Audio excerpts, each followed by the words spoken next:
I'm Jennifer Skog. I am a photographer. I specialize in boudoir, lifestyle, and editorial photography. And lately I have been creating for marketing tools and their business tools. I absolutely love creating digitally, so I'm having a great time. Canva is one of my most favorite apps to use. I wish I had it my entire career, but I've got it now. So I wanted to show you really quick how easy it is to use this app and use these templates. So a bunch of these, this is your artwork. These pink boxes are going to be your image box.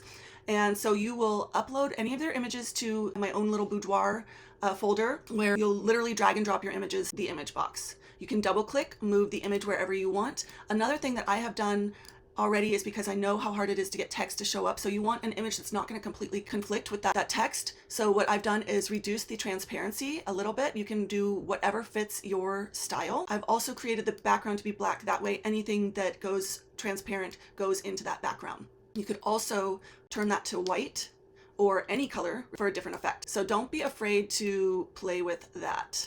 What you can also do is change the text, the fonts to whatever you. Canva has a pro and a free app. So anything with this little crown is a pro user that we get to use these. Otherwise you can use a bunch of free ones as well, or you can upload your own fonts, which I do as well. Don't forget to put your boudoir profile down here. And so yeah, super easy. All of these you can do, however you want, and just try it out.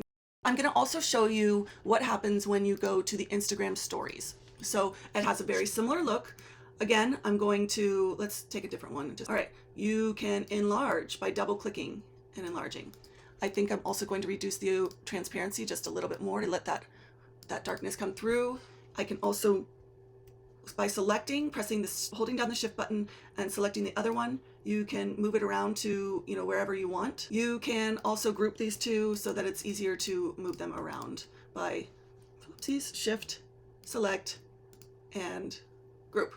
Okay, and that way you can move it around wherever you want. Now the other thing that I've done is animated these features. There's a couple ones that I really like. The fade, I usually do it on enter and I'll do it on character. So it's kind of like it types it out. There is a typewriter one too that is just a little bit sharper. And you can see it here.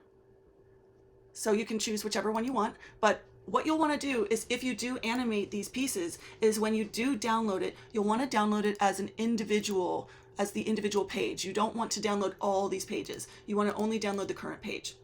And the reason why is because if you download all the pages, it'll turn it into one big long video instead of, let's see, each one right here is 5 seconds. You can also change the timing. You could do up to 15 seconds if you wanted, since that is the timing of Instagram stories, 15 seconds, right? You can do whatever you want.